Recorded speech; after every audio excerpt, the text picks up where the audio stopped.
Bueno, muy buenas tardes. Mi nombre es Daniel Estano Campo Ramírez, mi compañera María Manuela Restrepo Quintero, y hablaremos sobre la teoría del valor. Para empezar, hablaremos sobre los diferentes conceptos que trataremos hoy. Empezaremos por definir qué es la teoría del valor, para posteriormente hablar sobre los diferentes pensadores que han apoyado y aportado de alguna forma esta teoría y concepto. Eh, para así continuar con para definir el valor de uso y el valor de cambio, ¿cierto? Cómo se diferencian y cuál es la importancia de estos. El cuarto punto que desarrollaremos en esta presentación será la relación entre el concepto de valor y el concepto de dinero.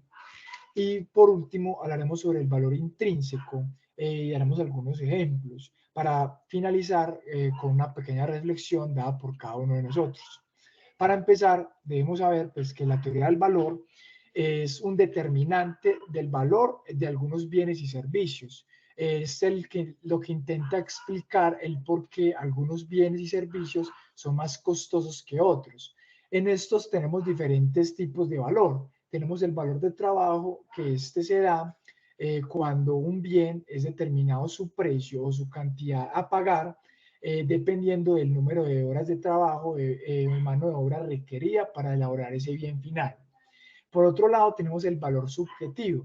El valor subjetivo ya nos denota en las diferentes manos de obra o digamos horas de trabajo requeridas para elaborar el bien, sino en la utilidad que se le da a cada uno, digamos, de esos bienes en cada persona que lo consuma. Es decir, para mí un precio o el precio de un bien, ¿cierto? Puede ser más alto que otro porque su utilidad para mí es más alta que para otras personas. Esto lo podremos llamar como el valor subjetivo. Posteriormente también se ha hablado de algunos pensadores como Adam Smith y Ludwig, hablaron sobre el valor de uso o el valor de cambio. El valor de uso de un bien es todo lo que podemos hacer con ese bien. Más adelante haremos algunos ejemplos puntuales acerca de estos conceptos. Y el valor de cambio, ya hablamos de cuántos bienes o qué poder adquisitivo tengo yo al poseer un bien u otro. Vamos a abarcar algunos pensadores que han sido importantes para la teoría de valor, comenzando por Adam Smith, que fue uno de los primeros economistas clásicos y un gran exponente de la filosofía de la economía, que argumentó que el valor de un bien depende de la cantidad de trabajo que se necesita para producirlo. Esto lo menciona en sus grandes obras La riqueza de las naciones en 1776. Hablando por otro lado de Karl Marx, donde desarrolló también la teoría de valor basada en el trabajo, igual que Adam Smith, que es socialmente necesario para producir un bien. Esta teoría de valor-trabajo se conoce principalmente por él en su obra El Capital. Y Ludwig, un economista austriaco que argumentó sobre el valor, la teoría de valor subjetiva. O sea, que la teoría del valor de un bien es subjetiva y depende de las preferencias individuales de los consumidores. Este tema también se puede abarcar en una de sus grandes obras que se llama La acción humana, Tratado de Economía, publicada en 1949. Para dar algunos ejemplos del valor de uso y el valor de cambio, tenemos que entender primero qué es valor de uso y qué es valor de cambio en pequeñas palabras. El valor de uso se puede entender como la utilidad de una cosa, la capacidad de ese bien de satisfacer una necesidad, ¿cierto? Y el valor de cambio es más que todo cuantitativo. Se puede dar un sinónimo de que es más o menos el precio de ese bien, ¿cierto? Para comenzar a dar esta comparación, como lo ven en las gráficas, podemos entender el agua en términos del valor de uso como esencial para la vida, para la higiene, para beberla, incluso para cocinar. Pero en términos de valor de cambio, casi nada se puede cambiar por el agua, no podemos obtener grandes cosas a cambio de agua.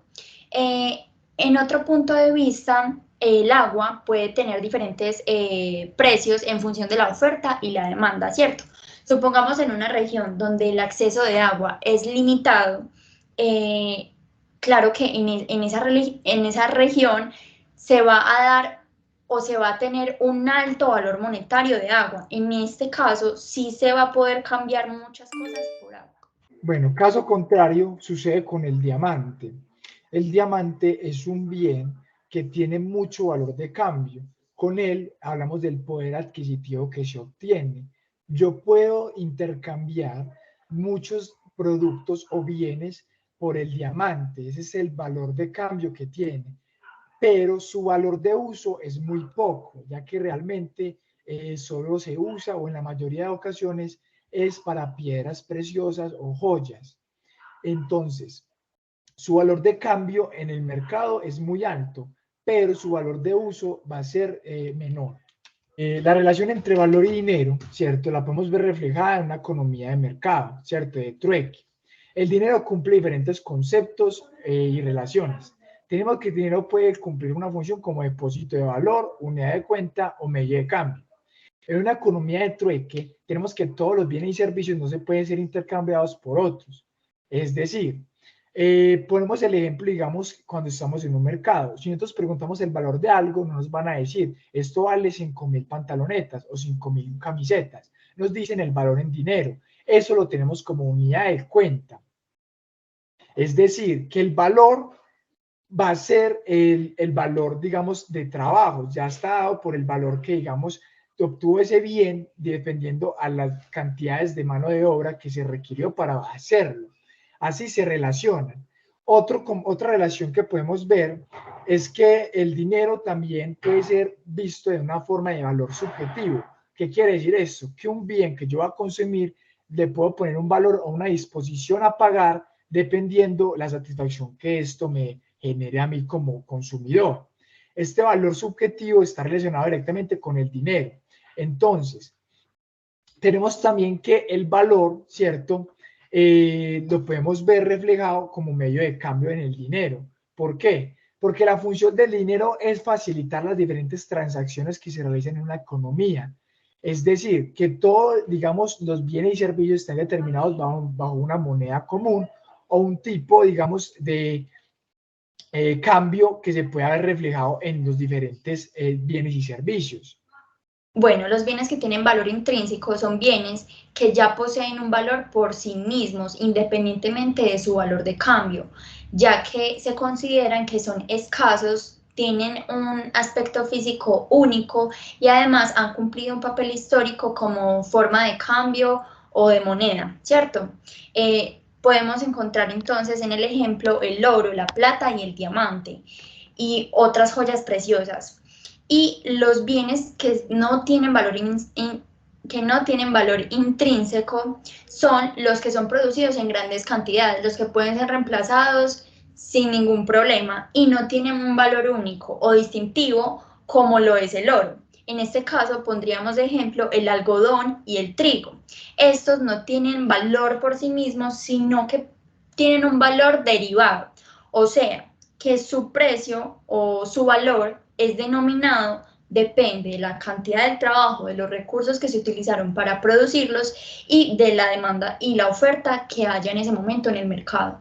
Bueno, estas son las referencias y por último vamos a dar una pequeña reflexión.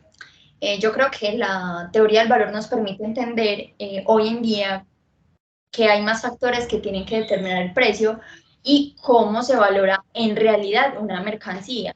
Además, en el tema del valor intrínseco, creo que entonces entendemos mucho más a fondo por qué es que las joyas dan un estatus social, por qué es que se valoran dependiendo solamente de ese bien propio y no de un valor agregado ni un valor derivado. Bueno, por otro lado, también podemos ver que el dinero hace parte fundamental de la economía, pero el dinero en sí no es el valor. El valor del dinero es algo que está, digamos, erróneo, ¿cierto? El valor es algo que se relaciona con el dinero, pero el precio, por decirlo así, de algo no es su valor. El valor va dependiendo de las diferentes características y conceptos que mencionamos anteriormente, como lo puede ser su diferente, digamos, mano de obra requerida para producirlo, su valor de uso, ¿cierto? Su valor de cambio. el valor subjetivo que le podemos dar, y todo va a estar, digamos, determinado por la oferta y la demanda. Entonces, siempre que nos preguntemos si el dinero tiene valor, vamos a decir que el dinero es un medio que determina y que cumple la función de facilitar a una economía poder expresarse, digamos, los diferentes deudas, precios y facilitar las diferentes transacciones que se realicen. Pero cuando hablemos de valor, debemos saber que hay diferentes conceptos y que realmente el dinero no tiene valor. El dinero se relaciona con el valor para verlo reflejado en un mercado real. Muchas gracias, esto fue todo. Somos María Manuela y Daniel Estano Campos, estudiantes de la Universidad de San Buenaventura. Gracias, profe.